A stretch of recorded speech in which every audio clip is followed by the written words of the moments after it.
Hey, in today's video, I'm going to show you how to install the HubSpot tracking code on your website in just a few simple steps. First, click the settings icon in the top navigation bar to open your account settings. In the left sidebar, click Tracking and Analytics to expand that section. Then click Tracking Code underneath it. The Reports and Analytics tracking page opens, showing your tracking code snippet. Click the Copy button to copy the tracking code to your clipboard. The button changes to show Copied once it's done. Now you'll need to paste this code into your website's header section. The exact method depends on your website platform, but most content management systems have a custom code section in their settings. At the bottom of this page, you can test if the code is already installed on any of your site's pages. Type in a URL from your website to check.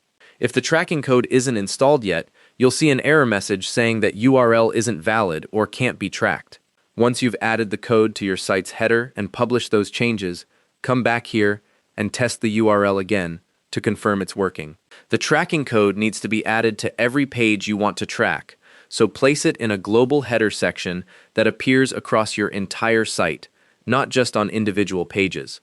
If you're using WordPress, the Insert Headers and Footers plugin makes this straightforward.